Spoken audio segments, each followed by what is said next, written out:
Alô, amigos e amigas que nos acompanham pelas redes sociais. Começa agora mais uma edição do Pode Morar, o podcast do mercado imobiliário. O Pode Morar tem o patrocínio de Solução Crédito Imobiliário, especialista em análise de financiamento imobiliário. Saiba mais em soluçãocreditoimobiliario.com.br. BR Condos, a maior rede de administradoras de condomínio do Brasil. Saiba mais em brcondos.com.br. E Mast Soluções Contábeis, especializada na contabilização da construção civil. Saiba mais em mastcontábil.com.br. E nessa edição do programa, vamos falar sobre a lei do inquilinato. Afinal de contas, quais são os direitos e deveres do locador e do inquilino? Para tanto, recebemos a advogada especialista em direito imobiliário, Mônica Pereira. Mônica, seja bem-vinda ao Pode Morar. Olá, boa noite, obrigada pelo convite, prazer estar aqui. Mônica, como a gente estava falando aqui agora nos bastidores, né, parece assim, locação, né? Eu tenho um inquilino, tenho um locatário e está tudo certo, as coisas são simples, mas não são tão simples assim, né? A gente foi elencar algumas perguntas para esse nosso questionário e surgiram muitas dúvidas realmente, né? Eu queria começar perguntando para você quais são os direitos do inquilino caso o imóvel... Isso é uma dúvida de um colega meu, inclusive, que ele me enviou. Quais são as dúvidas, quais são os direitos do inquilino quando o imóvel que ele está morando é vendido? Essa é uma dúvida bem recorrente, porque é muito comum, né? A pessoa faz um investimento, compra uma casa, né? Decide locar, mas depois, né, precisa vender. Então, como proceder? Primeiramente, ele tem que resguardar os direitos de preferência desse inquilino. Ele tem que notificá-lo, cientificando que ele pretende vender o imóvel e dizendo as condições. Qual vai ser o preço que ele quer anunciar, a forma de pagamento, se vai ser à vista, se for a prazo, qual é a condição de parcelamento. E esse inquilino tem que responder. Se ele não responder, vai se entender que ele não tem interesse na compra. Entendi. E aí vai poder anunciar. E aí tem uma segunda fase, que não para por aí. Depois que é vendido, caso o inquilino não tenha interesse na compra, o novo proprietário, o novo locador, ele tem que notificar esse inquilino, caso ele não tenha interesse, né, que essa locação continue. Caso ele comprou para morar, então ele precisa que o inquilino saia. Só que esse prazo para o inquilino sair não é o comum, que é de 30 dias, geralmente, né? Na locação, quando você pede para sair, é 30. Nesse caso, é 90 dias. Então, o inquilino tem 90 dias para se programar para sair e achar um novo espaço. Mesmo que exista um contrato? Mesmo que exista um contrato. Eu vou dizer assim, eu entrei no imóvel hoje, eu tenho um contrato de 12 meses. E aí, amanhã o imóvel é vendido, em janeiro a pessoa vem, eles me dão 90 dias para sair? 90 dias. Só tem uma exceção a essa regra. Caso esse contrato de locação esteja averbado na matrícula imobiliária. Esteja lá no registro de imóveis averbado que existe uma locação. Aí quem adquire tem que respeitar o prazo do contrato. Entendi. Então, se falta ainda 10 meses para encerrar, o novo comprador tem que aguardar e esse prazo não vai poder reaver o imóvel. Sim. Tem que aguardar e cumprir o contrato. Interessante. Existe vamos chamar assim, né? Eu falei agora de contrato de 12 meses, né? Existe um prazo mínimo de você fazer um contrato de locação? Não existe mínimo nem máximo. O que muda são as regras do jogo. Por exemplo, um contrato de temporada. Aí é uma regra que é o prazo máximo de 90 dias. E aí você pode receber o valor integral antecipadamente. Agora, um contrato de 10 anos. O que muda é que precisa da outorga da esposa ou do esposo. Diferente de um contrato de 3 anos, que daí você, mesmo casado, pode somente assinar o locador, o marido ou a esposa sem a outorga. Mas se é um prazo muito longo, a lei protege, né, o parceiro que precisa anuir com essa locação, em razão do prazo muito extenso. Isso me fez lembrar, inclusive, na época que eu estudava na Univale e tudo mais, que as pessoas, os estudantes moravam nos locais durante o ano letivo e no final do ano era temporada. E aí o aluguel era outro padrão, era outra coisa, era diária, né? Mas durante todo o ano os estudantes tomavam conta daqueles locais. Então, pode existir dessa forma? Pode existir. 5 meses. E pode assim, por exemplo, como do estudante, né? Então, eu vou estudar de fevereiro a dezembro, meados de dezembro. E aí no ano seguinte o contrato continua de fevereiro a dezembro, dá para fazer uma... Você pode fazer um contrato com uma cláusula prevendo que se ninguém denunciar, querendo restituir o imóvel, querer novamente entregar o imóvel, o contrato ele continua seguindo. Aí ele passa por prazo indeterminado. Entendi. Então, daí quando você, locador, quiser reaver, você tem que notificar o inquilino para que ele desocupe no prazo de 30 dias. Isso no prazo indeterminado. Se tem o prazo determinado, o locador, que é o proprietário, ele não pode reaver. Só o inquilino pode entregar. Entendi. Pergunta que fizeram, né? Se o contrato era de 24 meses, mesmo assim, vai ter que refazer um novo contrato depois? Não, se a pessoa, né, tanto o locador quanto o inquilino, desejam manter essa relação contratual, continua por prazo indeterminado. Bota uma cláusula específica para isso. Isso. Daí fica indeterminado, não tem problema. Só coloca como vai ser os reajustes e tudo mais? Isso, reajuste de praxe anual, a escolha de um índice. Em regra, a gente utiliza o IGPM, né, que durante a pandemia teve aquela grande, né? Pois é. Então, assim, mas é um acordo. O contrato na hora de firmar o contrato é o grande namoro, né? A gente tem que negociar. Sim. Não existe uma regra. A regra geral existe para quando não há um contrato, porque a locação pode ser, inclusive, sem contrato, ser verbal. Então, existe essa possibilidade também. Então, tem como fazer sim. Isso como aconteceu na pandemia, então, do IGPM explodir, né? Então, pode existir assim, não, eu não concordo com isso, será que podemos negociar? Existe essa possibilidade. Exato. Mesmo que esteja em contrato, que é IGPM. O contrato está ali com uma regra. Agora, se as partes, né, quiserem manter uma relação, até porque, né, a pessoa está morando ou está exercendo sua atividade laborativa, né, se for comercial, né, que é o não residencial, a lei fala não residencial, mas é o comercial, industrial, enfim. É a boa vontade, né? A boa fé, né? É o acordo. Então, só vai ser utilizado o contrato realmente se essa relação já não for mais boa, né? Não existir mais um interesse. Porque daí você vai ter que executar, você vai ter que judicializar. Sim. Mas antes disso, é no acordo. A gente resolve muita coisa no extrajudicial. Até mesmo porque, de repente, ele quer fazer um reajuste, ele não concorda, dá uma negociada, por quê? Porque de repente até você encontrar um novo inquilino, aquele já está ali, já está pagando. Às vezes é um bom pagador, né? Que só passou por uma dificuldade, que aqui na nossa região é bem comum as relações serem muito longas, né? As pessoas gostam ainda de fixar um ponto, né? Seja da residência quanto no comércio, né? Então, é sempre a composição é sempre a melhor solução para tudo. Muito bem. Uma outra pergunta que surgiu é sobre, a gente falou ali, né, o locador, então ele diz, estou vendendo e alugando meu imóvel. E aí, de repente, em algum determinado momento, ele, não estou conseguindo vender, vou locar. Aí ele assina um contrato e tal, de repente chega alguém que quer comprar o teu imóvel. Aí ele pode desistir de uma locação, de um contrato que já foi assinado? Não. O locador ele não pode desistir do contrato de locação. Somente o inquilino é que pode, né, pagando as multas, enfim, né?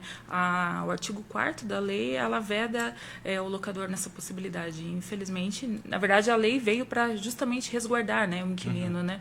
Para que ele possa estabelecer a morada ou o trabalho, não ficar à mercê da boa vontade, né? Sim. De, agora eu quero, agora eu não quero. Então, o locador não pode. O inquilino pode desistir, mas ele tem que pagar uma multa pelo período que ele não cumpriu do contrato. Sim, mas assim, o locador talvez possa dizer assim, não, eu vou fazer o seguinte, como eu estou vendendo numa condição muito interessante, eu pago o teu aluguel em outro lugar, eu pago a tua mudança, pode existir alguma coisa assim? Uma convenção pode ser feita, né? Agora, se isso for pro litígio, daí voltamos à regra da legislação, do artigo 4º mesmo. Entendi, muito bem. Qual que é a importância de fazer aquela chamada vistoria no início da entrada do novo inquilino? A vistoria inicial ela é extremamente importante, porque como volto a dizer, né, quando a gente está formalizando o contrato, né, visitando o imóvel, ali é um namoro, né? Todo mundo está de bem, está todo mundo concordando com tudo, pode colocar no contrato qualquer situação. A gente só vai usar o contrato realmente se der algum problema. Então, a gente precisa estar bem instrumentalizado, tanto o contrato como uma vistoria, que vai dizer as condições do imóvel. Sim. Vai avaliar, vai ter foto, constatando, existe rachadura, não existe. Por quê? Na hora de devolver esse imóvel, o locador pode falar, olha, essa parede não tinha essa rachadura, você que provocou, você vai ter que me indenizar. E o inquilino falou, não, mas já existia. Então, se a gente não tiver um laudo que aponte, constate toda a situação do imóvel, vai ter essa divergência. Então, é por isso que é bem importante a gente ter, até por conta, principalmente para o final, né, do final dessa relação. Que aí também, às vezes, é uma relação muito longa, longa, passou 20 anos lá no imóvel e ninguém mais lembra como estava. Sim. Então, por isso que é importante a gente documentar com foto. Tem empresas especializadas que fazem a vistoria. É importante, é um investimento, não é um gasto. Pode apostar que é investimento, porque se tiver problema, é o que vai te salvar. É o que vai instrumentalizar no processo. É bem importante. Sabe o que foi engraçado? Uma vez aconteceu com a gente.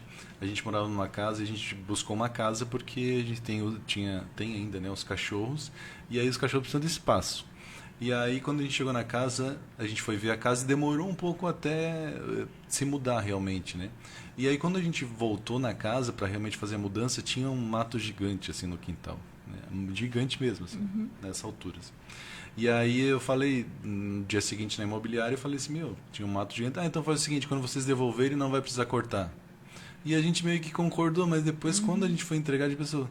Como que a gente vai deixar um mato crescer? Vamos esperar para devolver agora quando o mato crescer. Né? A gente não ia morar no meio do mato até entregar a casa, né? Então, eu acho que é bem importante essas questões e deixar claro, não concordo com isso. Exatamente. Né? Aqui tem uma rachadura. Aqui tem isso. Porque senão, depois a gente se acerta. Não depois é pode assim. não chegar, né? E é comum também que a gente já discipline no contrato que depois que a pessoa recebe o laudo da vistoria, ela tem um prazo para ela contestar. Então, a gente faz a vistoria, foi lá a empresa ou as próprias partes foram lá, tiraram fotos, constataram a situação, é entregue a via para o locatário. Ele tem, em média, a gente coloca 7 dias, mas pode ser menos, é um prazo, né, convencional. Na lei não determina um prazo específico.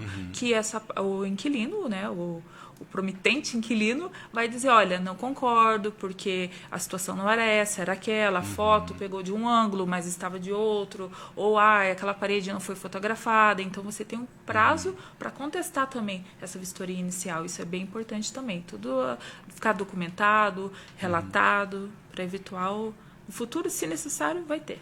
Entendi. Queria que a gente falasse um pouco também sobre um caso que dá bastante discussão, que é a sublocação. Né?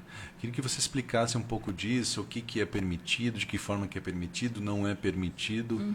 Enfim, sublocação é polêmico, né? É sempre muito polêmico, né? Porque você tem um imóvel, você locou para aquela pessoa que você avaliou, fez a ficha, né? Então, aquela pessoa pode ficar lá no teu imóvel comercial ou residencial. E essa pessoa vai locar para outra, né? Que eu não sei quem é. Então, no contrato de locação que você fez com o seu inquilino, você pode dispor expressamente que proíbe a sublocação. Então, proíbe a sublocação, se esse teu inquilino locar para outro, você pode rescindir esse contrato, pedir o despejo, enfim. Mas é bem importante a gente sempre ficar atento também com relação aos valores, porque o inquilino que subloca, ele não pode ter lucro. Por exemplo, se você loca para mim um imóvel, você me cobrou R$3.000, eu vou sublocar para outra pessoa, mas eu vou cobrar 10. Eu estou tendo um lucro, né? Entendi. Então não pode. Tem que ser dentro do limite, no máximo que eu lhe pago, entende? Então tem que ser sempre menos. O inquilino originário... Qual que é a taxa de ocupação que você vai ter no imóvel? O inquilino ele não pode ter lucro. Tem que ser, o locador é o que tem que ter vantagem financeira. Então, se o seu inquilino, se você permitir no seu imóvel sublocação, que seu inquilino loque para outro, esse outro não pode pagar mais do que você recebe. Vocês já presenciaram algum caso desse assim que dá para exemplificar bem assim? É muito comum a ocultação da sublocação, né? O contrato proíbe a sublocação. A pessoa aluga uma casa para tantas pessoas e de repente tem 10 20 lá dentro, né? E descobre depois quando vai, ou dá um problema, ou um apartamento, que é bem comum também, né? Loca o apartamento, vai ser uma família, né? Um casal com um filho. Passado alguns meses, começa a receber notificação de condomínio, falando que é barulho de festa, som excessivo, né? E aí vai ver, não tem nada de família lá. Morando é um grupo de 10 pessoas jovens, né? Sim. Que está com outro intuito. Então, né? Então, essa situação é bem comum. A gente até pega a situação do inquilino do condomínio antissocial, né? Entendi. Que também é um ponto bem importante de ser observado. Porque, às vezes, o locador, ele pensa, apartamento não vai ter, né, grandes problemas. E geralmente há grandes problemas quando envolve apartamento. Porque o teu inquilino ele pode se tornar um condomínio antissocial. Entendi. Então, que não respeita as regras, enfim, quem E vai aí ser ele que é penalizado. punido, né? Exatamente, é o locador que vai receber. É bem complicado. Surgiu, nem sei se a gente tem uma pergunta como essa, que acho que tem a ver um pouco com sublocação. A pessoa aloca um imóvel e de repente tem um espacinho lá que ele vai abrir uma sala comercial. Muda a destinação. Exato. Também não pode. Se eu te loquei um imóvel para ser residencial, você não pode mudar para comercial. Também pode ser objeto de despejo, fazer rescisão desse contrato. Eu acho que casos acontecem como esse, né? Bastante. Quando existe esses problemas decorrentes de locação, um órgão que pode ser procurado pode ser o PROCON ou não? Não. A lei do inquilinato é uma lei específica para essa relação. Então, ela não entra no segmento consumidor. Então, há uma relação contratual através de uma lei específica. Se você tiver algum problema e não resolver através do acordo, é a justiça comum. Daí, dependendo do caso, pode entrar, se é pessoas físicas, pode entrar no juizado, mas o PROCON ele não atende. Não atende demandas de locação. Entendi. Aquela situação que a gente estava falando sobre a revisão do valor do aluguel. A gente fala de IGPM, mas só para recapitular, de repente pode ser que não tenha uma revisão, pode ser que use um outro índice também, ou tudo... A revisional que a lei do inquilinato traz é aquela mudança do valor base. O IGPM é um reajuste para colocar aquele valor dentro do valor de mercado. A revisional da lei do inquilinato pode ocorrer a cada 3 anos. E aí você vai mudar. Por exemplo, mudou, aqui eu cobrava R$1.000. Esse valor foi reajustando. Daqui no 4º ano eu vi que a região supervalorizou, meus vizinhos estão cobrando R$10.000. Então agora vou juntar e instrumentalizar essa mudança, né, do ambiente e fazer a proposta para o inquilino. Olha, vamos acordar agora, né, passou de 3, vai ser 7.000, porque aqui a região supervalorizou. Sim. Se não entrarem num consenso, num acordo, existe ação judicial de revisional. E aí o inquilino pode não concordar isso Não aí. concordar, exatamente, ele tem que sair. Só que essa revisão só pode ser feita a cada 3 anos. Entendi. E aí muda o valor base. É o valor base que ele Isso, tem essa do mudança, contrato. né? Voltando a falar sobre a nossa experiência com locação, né? A gente procurava locais que aceitem os nossos cachorros, né? Porque a gente precisa ter terreno, a gente gostaria que eles andassem, que eles percorressem o espaço, né? Aproveitassem. Mas a gente via muitos locais que diziam, inclusive eu vou até acrescentar uma coisa a mais. Eles falam eu quero casais sem filho, eu quero mulheres só para moças, eu quero, não pode ter cachorro, enfim. A pessoa pode botar vou chamar assim, essas regras de proibição? Proibir os pets, né? É muito comum. E pode. O locador é dono do imóvel. Então, ele pode disciplinar para quem ele quer alocar. Então, se ele colocar no contrato que no imóvel ele não aceita pets, e no final ele descobrir que o inquilino está lá com 2 gatos, 3 cachorros, periquito, papagaio, ele pode pedir o despejo por descumprimento do contrato. É que às vezes as pessoas acham que o despejo é só para quem está inadimplente, quem não está pagando em dia. E não, o despejo é também para quem descumpre as outras obrigações do contrato. E se no contrato ficou estabelecido, apesar, né, a maioria das pessoas gostam, né, mas tem, né, outras que não têm esse apreço pelos animais. E tá tudo certo, o imóvel é dela, então ela consegue determinar e disciplinar e deixar essa regra. E essa situação que eu te falei, os anúncios falam assim, alugo para casais sem filho. É a mesma coisa, assim, por mais que não sejam algo, né, que a gente tem empatia com essa, né, vedação. Eu vou deixar minha filha em outro lugar. Aí assim, a pessoa realmente tem que procurar outro, que daí não vai, as informações não vão bater, não vai conjecturar, não tem como. Né? Realmente o proprietário ele pode determinar quem vai morar, o que ele aceita, o que ele não aceita. O que ele não pode é depois. Olha, eu não coloquei nenhuma obstrução no nosso contrato, nenhuma negativa. E aí depois, descobri que agora vocês estão com filho, não pode. Mas no contrato não dizia. Ela engravidou no meio do caminho. Tem que sair porque não está pagando em dia, o contrato está no prazo, mas eu quero que saia porque está grávida, não gosto. Aí não pode. Entendi. Agora me fez pensar assim que muitos desses casos dá a impressão que é aquelas locações em que o terreno é meio compartilhado, é uma casa nos fundos da casa do outro, então por isso que eles acabam impedindo os pets, né? Principalmente porque ele vai ficar percorrendo outros espaços. Existe alguma regra, alguma coisa, alguma lei sobre essa questão, assim, de você alugar, tem que ter as condições mínimas para se morar, pode alugar uma casa que que é só um rancho lá nos fundos, enfim, ou locar quartos dentro da tua casa, enfim, existe alguma regra, alguma lei a respeito disso? A lei do inquilinato ela traz que o locador é uma obrigação dele trazer um ambiente que sirva para aquele destino. Então, se é para moradia, tem que ser uma casa que aceite uma moradia. Não adianta colocar a pessoa, locar, anunciar o imóvel sem telhado, né? Então, não vai. Sem janela. Né? Não dá. Ou é um imóvel comercial, que, né, da mesma forma, sem porta, e aí o comércio vai ficar, né? Então, tem que atender à habitualidade. Entendi. É porque muitas pessoas acabam criando essas situações, né? Eu quero fazer uns ranchinhos ali, quero fazer uns quartinhos e começar a ganhar dinheiro com isso, e vai criando, e precisa ter alguma coisa que seja humanizada, né? Para a pessoa ter condições para morar de habitação, realmente. Né? Exatamente. Né? A própria lei do inquilinato traz isso. E se você chega num local e a pessoa de repente promete que vai ter essas condições e não tem, ela pode entrar na justiça de alguma forma?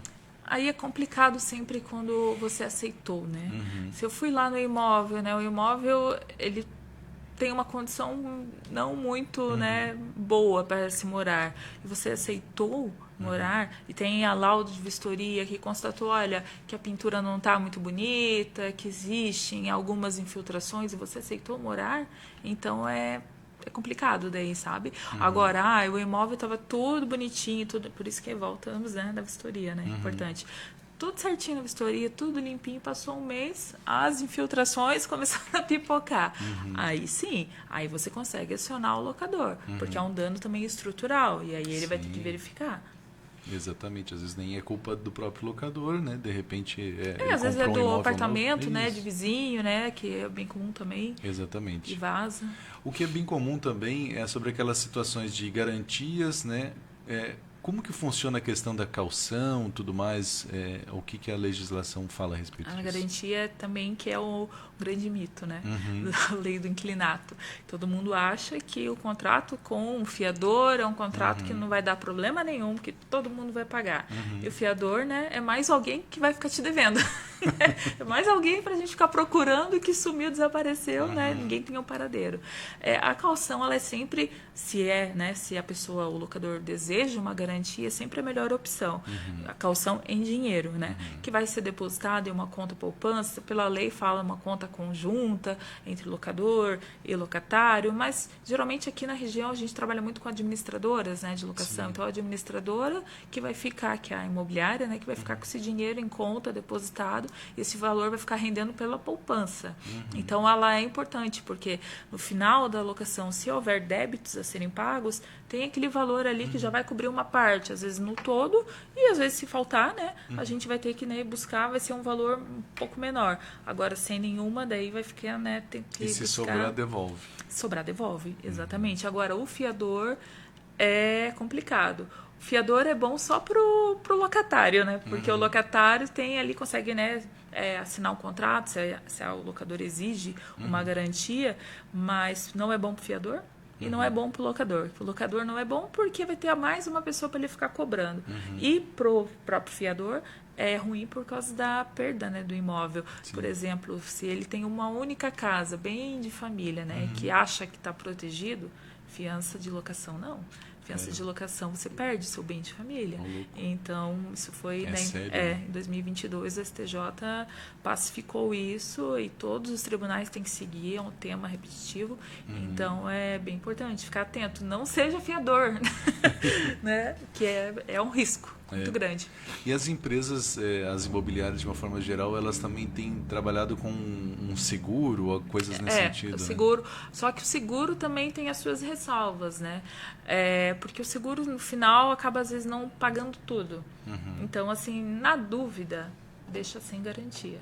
Esse é o entendimento mais atual. Por quê? Você vai ficar com esse contrato atento. A pessoa ficar inadimplente, você não precisa esperar 6 meses para ela ficar, para reaver o imóvel. Ficou inadimplente no primeiro mês, já entra com a ação de despejo. E aí você vai conseguir uma liminar para que você retome o imóvel em 15 dias. Então você pega o imóvel muito rápido. E na locação, mais do que receber, o que o inquilino ficou te devendo, é reaver o imóvel. Sim. Isso é o mais importante, você conseguir pegar esse imóvel novamente. Porque se tiver um fiador, por exemplo, que não tem lastro financeiro, não vai ter valor para te pagar, pode demorar anos um processo, sabe? Aqui em Joinville, a média é 1 ano para a gente ter uma sentença. E aí, dessa sentença, tem que iniciar, né, o cumprimento. Se não recorrer, se for para o tribunal, mais 6 meses. Então, assim, vai demorar um total uns 2 anos, 2 anos e meio para você reaver o imóvel. Então, é uma análise que é importante fazer no início da relação contratual. Vale a pena mesmo uma garantia que talvez não vá, né, suprir aquilo que eu preciso, né? Então, é uma análise bem importante. Falando em valer a pena, o que vale a pena é você descomplicar o seu condomínio. E é por isso que nós temos o apoio da BR Condos, que tem sede em Joinville, foi fundada em 2013 e conta com uma equipe com experiência de 25 anos na área de tecnologia e gestão empresarial. A BR Condos é a maior rede de administradores de condomínio do Brasil. São mais de 2.000 condomínios em 150 cidades por todo o país. É a solução perfeita para atender as necessidades do síndico e dos condôminos. Então, elimine as preocupações na escolha da administradora no dia a dia do seu condomínio. Procure brcondos.com.br. Continuando nosso bate-papo com a advogada Mônica Pereira, eu queria perguntar, Mônica, para você, a gente está falando desse assunto que a gente achou que seria tão curtinho, né, mas tem tanta coisa para falar. Eu queria falar sobre os riscos, né? Você falou dos riscos de ser um fiador em um contrato de locação, né? Que é uma situação bastante complicada. Agora eu queria falar sobre os riscos do inquilino quando ele abandona o imóvel, né? Eu não quero mais ficar com esse imóvel, vou sair, não concordo, eu comecei a discutir com o locatário, tinha um problema ali, ele não me atendeu, vou abandonar e vou embora. É um risco que ele corre, ele não pode fazer isso, né? Tem que realmente chegar num acordo. Tem que entregar as chaves, né? Isso também é uma demanda muito comum, né? O inquilino, o locador sabe que o inquilino, né, saiu, abandonou, mora perto, às vezes, né? Viu que ele não está mais lá. Quero entrar no imóvel, quero recuperar meu imóvel, vou lá chamar o chaveiro. Não pode. Então, assim, ele tem que entrar com o requerimento para fazer a emissão na posse, porque também o locador tem isso, né? O imóvel é meu, eu entro a hora que eu quiser, né? E não pode. Até a rescisão desse contrato, a posse está com esse inquilino. Então, a gente não pode entrar lá, porque depois esse inquilino pode falar que existiam bens de valores lá, na verdade ele não abandonou, e aí como é que você vai comprovar que não, né? O inquilino não pagou o imóvel, não pagou o aluguel, eu vou lá e roubo uma geladeira dele para... Exatamente, não pode, que daí o problema vai ser muito maior. E pode ter certeza que vai complicar, porque a pessoa que, né, é inadimplente, ela é esperta. E às vezes essa pessoa que tem o imóvel, é a pessoa correta, que, né, tem aquilo ali como complemento de renda, complemento de aposentadoria. É muito comum complementar a aposentadoria com imóveis para alocar, né? Que né, a gente sabe que a aposentadoria no país é baixa, né? Sim. Então, tem que cuidar. Simplesmente abandonar o imóvel não é a solução, porque se você não rescinde esse contrato, a locação mês a mês ainda está vigorando, e você, locador, não pode simplesmente entrar no imóvel, apesar de ser seu, você fez um contrato que você cedeu essa posse. Então, a posse, através desse contrato, está com esse inquilino, que não devolveu ainda. Mesmo que ele não esteja pagando, eu não posso... Não pode. Faça boletim de ocorrência, entre com o processo, para você reaver o imóvel e não ter problema nenhum. Entendi. Vamos lá. O inquilino, então vamos chamar assim, o inquilino está devendo o imóvel, né, para o locatário. E aí ele fala assim, então eu não quero mais ficar no imóvel, toma aqui as chaves e eu vou sair. O locatário pode dizer assim, não, eu não vou receber enquanto você não pagar, eu não vou receber as chaves para... O locador ele não pode recusar a entrega das chaves. Se o inquilino, mesmo inadimplente, quiser entregar as chaves, olha, eu estou saindo a partir de hoje, o imóvel está aqui, você não pode falar, não vou receber a chave porque você ainda me deve X mil reais. Não. Uma coisa é o final do contrato, outra coisa é receber esses valores. A gente parece meio injusto, né? A pessoa vai, até uma barganha, né? Vou receber, que vai computar o aluguel ainda, né? Mas não pode, é vedado por lei. E, inclusive, você pode ser penalizado um pagamento em dobro se você cobrou da pessoa, mesmo que está te devendo. Então, é complicado. Receba as chaves, faça o instrumento, faça o distrato e execute depois esse inquilino. Não deixe o jogo virar. É muito importante isso. Que é o devedor continuar sendo devedor, não torne ele vítima. Entendi. Sabe? Isso é bem... Mas o inquilino ele não pode sair assim, eu quero sair hoje. Ele não pode tratar isso, ele tem que ter um prazo também, né? O inquilino que deseja sair antecipadamente, existe um prazo, né, de 1 ano no nosso contrato. Em 8 meses eu vi que esse imóvel não me atendia, quero sair. Ele tem que notificar o locador de que, olha, daqui a 30 dias estou saindo, ele vai pagar as multas e aí ele pode sair. Ele só vai ser isento dessa multa caso ele, eu moro aqui em Joinville porque eu trabalho numa indústria aqui, mas essa indústria agora me mandou para outro estado. Entendi. Eu tenho que me mudar, não é uma vontade, a pessoa tem que, em razão do contrato de trabalho. Aí a lei de locação, ela traz essa possibilidade. Daí você, locador, não pode cobrar multa, mas ele tem que te avisar com 30 dias antes. Entendi. E se passou do prazo do contrato ali, que fosse 12 meses, aí ele só os 30 dias. Notifica e aí não paga multa. Entendi. Vamos lá. Essa é uma pergunta bem interessante, que você vai destacar aquela importância da vistoria na entrada do imóvel, né? Se o inquilino furtar algo da casa, quem que responde por isso? Ele mesmo, a imobiliária que intermediou a negociação, como é que fica? Por isso que é importante, né, ter as coisas documentadas. Se você loca uma casa com móveis, né, equipada, né, e no final da locação sumiu, né, sumiu a coifa, né, estava lá, temos o relatório da vistoria de entrada, na vistoria de saída, a coifa não existe, né. Você vai ter instrumento para cobrar esse inquilino. Você tem a vistoria de entrada, a vistoria de saída, isso é o fundamental, é o documento necessário para você cobrar do inquilino. Agora, se não tiver nada disso, você não tem lastro, né, para provar para o juiz de que existia. Vai ser a sua palavra. E quem aciona judicialmente tem a obrigação de provar. Sim. Então, você que é obrigado a provar para o juiz que não existia uma coifa lá e que agora não tem. Então, isso é bem importante ficar atento na vistoria inicial, na vistoria final também ser bem feita, que também você recebe, tem prazo para contestar, de que não foi bem feita, tem que refazer. Agora você tem que fazer a pintura, refaz a pintura, refaz a vistoria. É procedimento burocrático, mas é importante, que vai evitar um dano, uma dor de cabeça futura. Com certeza. A gente está falando com a advogada Mônica Pereira sobre locação, mas eu quero dar uma dica para vocês que às vezes com o valor que você está pagando de aluguel, você poderia estar comprando o imóvel seu. E de que forma? Através de financiamento imobiliário. E a dica que a gente diz, procure uma empresa especialista nessa questão. soluçãocreditoimobiliario.com.br. Então, se você está fazendo tá num processo de aluguel, eu quero ter a minha casa própria, procure a solução, eles vão criar a alternativa mais interessante para você, que talvez vai ser muito próximo do que você paga de aluguel. Você tem um valorzinho para dar de entrada? Procure um corretor de sua confiança. Faltou dinheiro? Vai precisar de FGTS? Usa FGTS. Usa um imóvel, usa um terreno, usa o que você tiver. Vai faltar dinheiro, precisa de um financiamento, aí você procura a solução e eles vão procurar a alternativa que mais se encaixa com o seu perfil.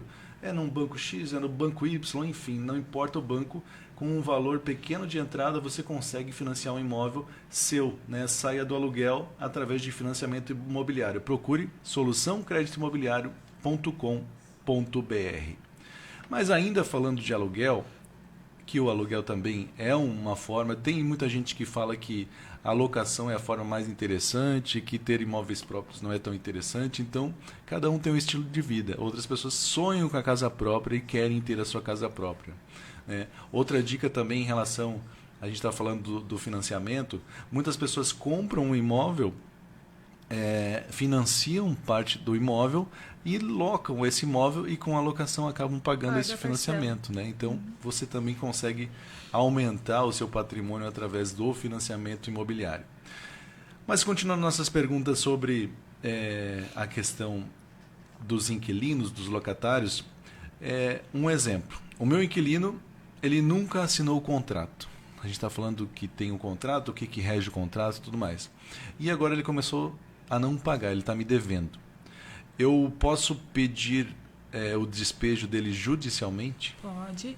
A lei do inquilinato, ela prevê a possibilidade, né, do contrato, né, que é o melhor dos mundos, né, que está tudo documentado, mas aquele locador que não fez o contrato, que foi no fio do bigode, né, que a gente fala, né, também pode judicializar, porque a locação é com a posse, né, é isso que instrumentaliza, né, o que dá vida, né, à relação. É você ceder o imóvel que é seu para outra pessoa morar ou trabalhar, fazer o comércio, enfim.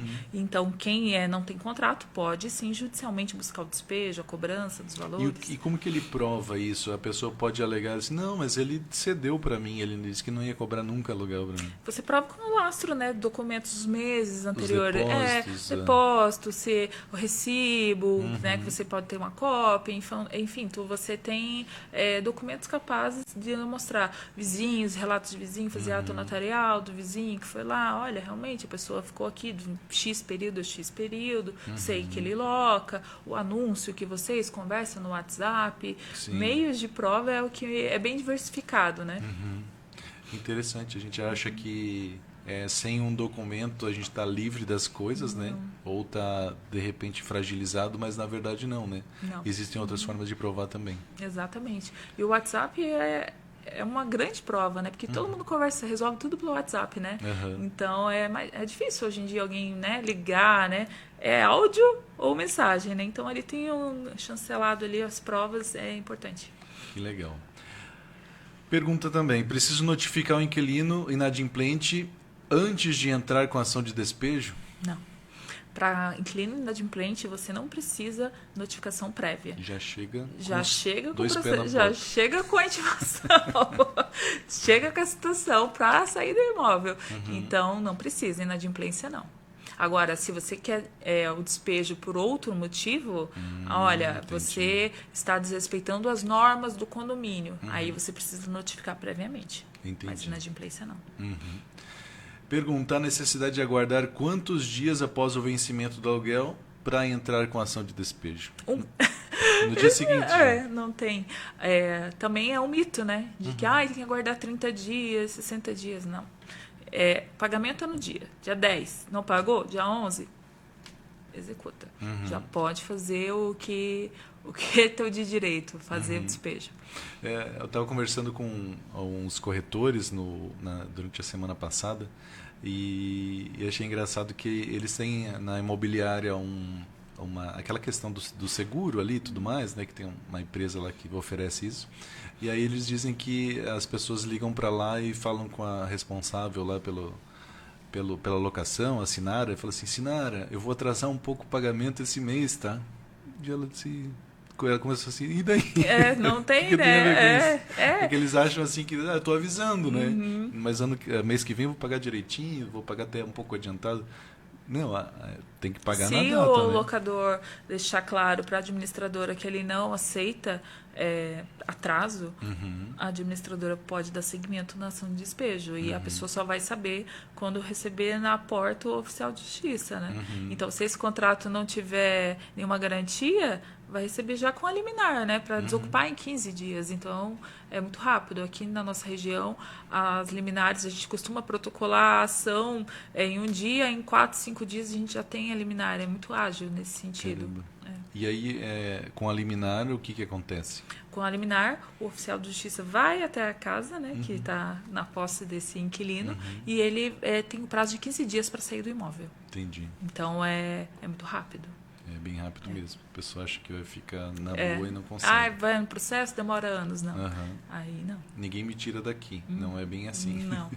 Nunca é bem assim, né? De quem é a responsabilidade pelas obras do imóvel durante o contrato de locação? Aí vai a resposta clássica de advogado. Depende. Depende. Se for um dano estrutural, vai ser do locador. Agora, se foi algo provocado pelo inquilino, olha, eu tinha uma mesa, bati na parede sem querer, acabou dando um buraco lá. Aí eu tenho que reparar, né? Ou era um dano estrutural, tinha uma infiltração e o inquilino vi e não avisei o locador. Entendi. Então ficou um dano muito maior. Aí se torna a responsabilidade do inquilino. Então tem que ficar muito atento nisso, de tá tendo um vazamento, ou telhado, tô com goteira aqui na sala, tem que avisar o locador de imediato. Porque senão, se esse problema alastrar, ou né, se esse problema continuar, você, inquilino, que vai ser o responsável, mesmo sendo dano estrutural. Uma dúvida que eu penso aqui agora. Eu tenho um imóvel e aí, de repente, os ladrões tentaram entrar, danificaram o portão, danificaram uma janela, uma porta. De quem que é essa responsabilidade de... É que daí é caso fortuito, né? Então não teve apoio de ninguém. O locador não facilitou, o inquilino não facilitou. Foi uma ação de terceiros totalmente, né, alheia à vontade de ambos. Sim. Então cada um responde com o seu prejuízo. Entendi. É que acho que talvez é algo que também se torne bastante comum. Tem condomínio, né? Olha, furtaram a bicicleta no condomínio, né? De quem é a obrigação, né? Então, essa aí vai depender. Se o condomínio tiver câmera de segurança, portão, e estava aberto, as câmeras não estavam... Né? Aí responde o condomínio, então vai depender. Entendi. Vamos lá. O inquilino que precisa sair do imóvel locado antes do prazo contratado, ele paga a multa, né? Você já tinha falado. Existe alguma possibilidade de não ser aplicada essa multa, fazer um acordo, se eu pago, ou de repente o locatário disse, não, paga só um pouco. Ou o acordo é sempre a opção, né? Mas na lei ela traz a possibilidade dessa que eu até comentei há pouco, do inquilino que vai mudar de emprego, né? Ele estava aqui em Joinville, mas agora a empresa mudou ele de cidade, então ele precisa obrigatoriamente, para não perder o trabalho, mudar de cidade. Então a lei traz essa possibilidade e a multa é isenta, desde que ele notifique o locador em 30 dias antes. Agora vamos fazer escorrer sangue pela tela. Vamos falar de tragédias. Aconteceu uma tragédia, faleceu das pessoas envolvidas na locação, né? E aí a parte que ficou disse, não vou mais ficar nessa casa, eu vou abandonar e o contrato está em andamento. Também é uma justificativa? Não, porque o contrato sucede, né? Então, era marido e mulher que moravam lá. O marido faleceu, o contrato sucede com a esposa. Então, agora ela não tem interesse, ela vai ter que fazer a rescisão, vai ter que pagar as multas, infelizmente. Mas nada que o locatário não se sensibilize. Isso realmente... o acordo sempre está aberto, né? Então, a gente usa a lei, na verdade, e o contrato só quando o acordo não é viável. Entendi. E uma outra pergunta que temos aqui, que nós recebemos, é: mesmo pagando em dia o aluguel, o inquilino que descumpre as normas do condomínio, ele pode ser despejado? Pode. Inquilino que tumultua, não respeita a ordem, a convenção, o regimento, ele pode ser despejado. Fica a critério, é uma faculdade daí do locador, né? O locador pode ou não pode, vai ser o critério. Se ele, né, tiver zelo pelo seu patrimônio, né, e tem que vai fazer, né, vai notificá-lo, dizendo o porquê que, né, está infringindo as normas do condomínio e é por esse motivo que ele deseja a rescisão do contrato. Agora, se ele suportar e deixar o inquilino, né, mesmo sabendo da situação, ele tem que ficar ciente que as penalidades, as multas impostas vão ser direcionadas a ele, ao locador. Sim. Como que acontece essas questões? Há um condomínio, né, que está lá, e a pessoa é um locatário, né? E aí ele não descumpre. Quem que o condomínio avisa? O locatário ou o proprietário do imóvel? Aí depende muito, mas em regra o síndico tem o contato do locador, né? Mas é um imóvel que sempre foi para locação, nem conhece quem é o dono. Vai notificar o locatário que, né, vai depender da boa vontade, da boa fé da pessoa, né? Se vai fazer algo ou não, né? Então, por isso que é importante que quando você tem um imóvel que é compartilhado, né, um condomínio, que você converse, né, com o síndico, né, se não vai ser intermediado por uma imobiliária que vai fazer a gestão dessa locação, né, que olha, se tiver qualquer problema, me acione, porque você precisa saber. Porque se depois souber só com o processo já tramitando, é sempre mais difícil. Isso que eu ia te falar, talvez caia numa situação como que você falou, uma infiltração que o locatário não avisou. Então, assim, eu recebi notificações que eu estou incomodando aqui e eu não vou falar para ninguém porque senão eles vão... É meu interesse ficar, né? E isso também ele acaba podendo ser punido por isso também. Exatamente. Né? Se surgir alguma multa contra o dono do imóvel, ele vai dizer, não, mas eu não sabia que isso estava acontecendo, senão eu tomaria as providências. Né? Mônica, antes de a gente continuar nossa conversa, eu preciso falar também dos nossos parceiros da Mast Soluções Contábeis. Eles são especialistas na contabilização da construção civil. São mais de 16 anos atuando aí no mercado, né? Mais de 350 clientes. A solução para incorporadoras, construtoras, engenheiros, arquitetos, imobiliárias e holdings. Especializado em planejamento tributário e societário de empreendimentos, regime especial de tributação e serviço eletrônico de aferição de obras.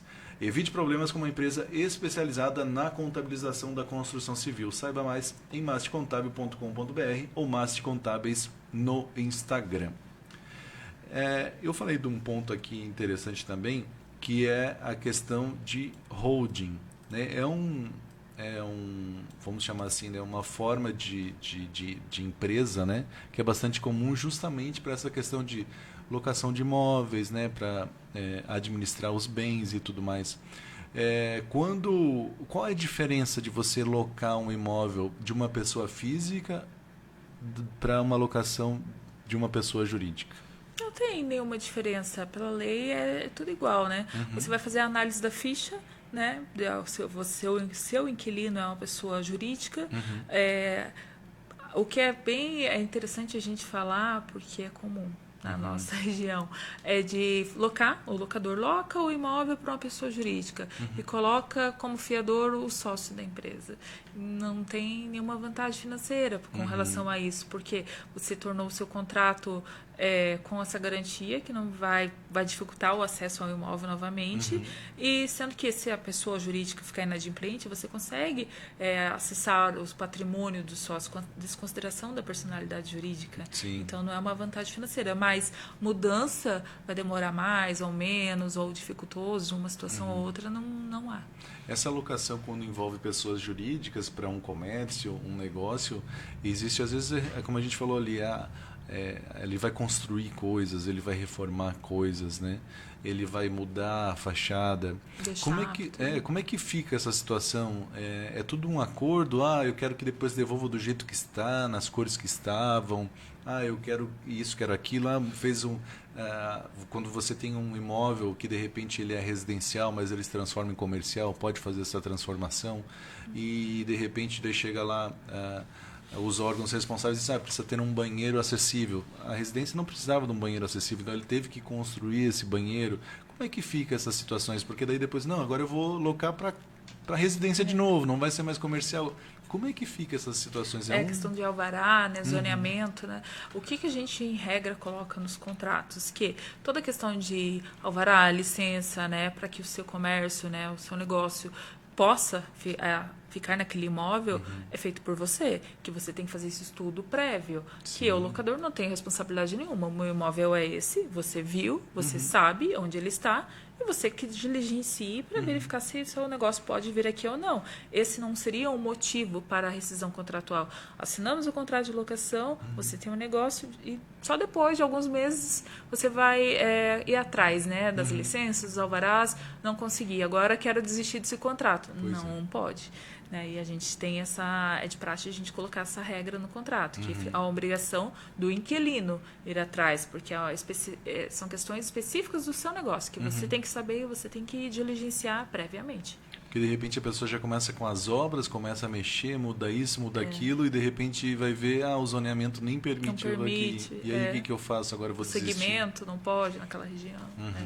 É uma situação bem complicada. E às vezes eu já trabalhei numa empresa que a pessoa abriu um escritório na região do América, numa região que não permitia comércio, e não é um comércio, era um escritório de engenharia, e daí depois de uma certa denúncia lá, foi despejado. E aí, mas acho que também tem uma situação do locatário de saber, ele sabia que ia abrir um estabelecimento comercial ali, né?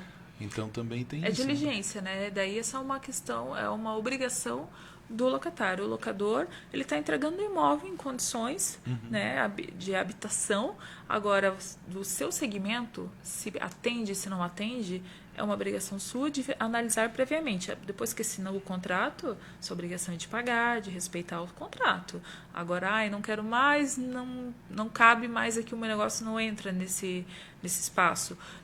Vai ter que pagar as multas. Infelizmente, não vai ter como fugir. Entendi. Porque o locador também cria uma expectativa, né? conta claro. com aquele valor, então não. Que de repente ele poderia até fazer locação para outra para pessoa. outro, perder um ficou negócio, enfim. né? Então acaba caindo nessa situação. Mônica Pereira, advogada especialista em direito imobiliário. Nós estamos chegando ao fim dessa nossa entrevista. Eu queria que você desse uma dica final, algum ponto específico que você gostaria de destacar, que de repente a gente fez tantas perguntas, mas eu lembrei disso aqui, é muito importante para que a gente fale nesse assunto da lei do inquilinato ou qualquer outra coisa que você acha interessante falar. É importante sempre que o locador analise qual é o valor. Qual é o valor que eu vou colocar nesse imóvel, que eu vou anunciar, porque depois de um tempo, em um ano, esse valor está muito baixo, não vai poder rever, né? Só daqui a 3 anos, né? E você, fiador, não seja, peça exoneração, né? Não seja Mesmo fiador. que seja um filho, um parente. Mas sempre, você pode perder sua única casa, né? A gente até tem uma demanda assim no escritório que é um senhor idoso que foi fiador na neta, então é complicado, né? Que pode, né, perder a casa se a pessoa não pagar. Então, ajude de outra forma, né? Ajude pagando uma caução, né? Que são no limite de 3 meses de aluguel. Então, mas não seja fiador. Natal tá chegando e o vovô não vai dar presente para a neta esse ano. Com certeza não. Tadinho. Mônica, muito obrigado pela sua presença aqui. Obrigada. Eu acho que esclareceu bastante as dúvidas, mas caso as pessoas tenham dúvidas, elas podem procurar o escritório de vocês, Kister e Pereira Advogados, é isso, né? É isso. Agradeço o convite. Até a próxima. Maravilha, muito obrigado. Essa foi Mônica Pereira, da Kister e Pereira Advogados, e esse foi a edição do Pode Morar falando sobre a lei do inquilinato. O Pode Morar tem o apoio e o patrocínio de Solução Crédito Imobiliário, assessoria especializada em financiamento, saiba mais em soluçãocreditoimobiliario.com.br. Também BR Condos, a maior rede de administradores de condomínio do Brasil, brcondos.com.br, e Mastre Soluções Contábeis, uma empresa especializada na contabilização da construção civil. Saiba mais em mastrecontábil.com.br. Muito obrigado a todos pela audiência. Peço que compartilhem esse vídeo com seus amigos, que com certeza é um assunto bastante interessante e muita gente não sabia de vários detalhes que a gente falou por aqui. E aguardo vocês na próxima edição do programa. Um grande abraço e até lá.